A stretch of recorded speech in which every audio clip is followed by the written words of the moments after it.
Hello everyone, this is Shobika from RRLite. நம்ம கடை பாத்தீங்கன்னா காந்தி ரோட் காஞ்சிபுரம்ல லொகேட் ஆயிருக்கு. இன்னைக்கு சம்மர் ஸ்பெஷல் சீரீஸ்ல நம்ம பார்க்க போறது ஒரு செமி டசர் சாரீஸ் அண்ட் இதுவுமே ஒரு பட்ஜெட் ரேஞ்ச் சாரி. இந்த சாரியோட பிரைசிங் பாத்தீங்க அப்படின்னா 1199. ஸோ இந்த சாரியோட ஓப்பன் லுக் எப்படி இருக்குன்னு காட்டுறேன். This is how the saree looks. Throughout the saree வந்து உங்களுக்கு ஒரு டோன் கலர் வந்துரும் அண்ட் பார்டர் முந்தி அதுக்கப்புறம் பிளவுஸ் எல்லாம் பாத்தீங்கன்னா இன்னொரு கலர். So these all saris are dual tone sari. Body ஃபுல்லாவே பாத்தீங்கன்னா உங்களுக்கு த்ரெட்ல மைன்யூட் டிசைன் பண்ண மாதிரி இருக்கும். ஸோ இது வந்து ஒரு கார்பரேட் வியர் இல்லைன்னா நீங்க கேஷுவலா எங்கேயா சாரி கட்டிட்டு போனோம்னா this is a better option. இதுல இருக்க கலர் ஆப்ஷன்ஸ் நான் இப்போ காட்டுறேன். ஆல் தி சாரீஸ் ஆஸ் டோல் எல்லாமே ஒரு டியூவல் கலர் சாரி. பாடி வந்து ஒரு கலர்லயும் அதர் பார்ட்ஸ்லாம் ஒரு கலர்லயும் இருக்கும்.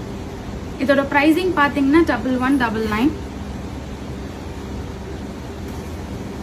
இந்த சாரீஸை நீங்க ஆர்டர் பிளேஸ் பண்ணோம் அப்படின்னா டைரக்டா இன்ஸ்டாகிராம்ல மெசேஜ் பண்ணலாம். அப்படி இல்லைன்னா பயோல இருக்க வாட்ஸ்அப் நம்பர்ல மெசேஜ் பண்ணலாம்.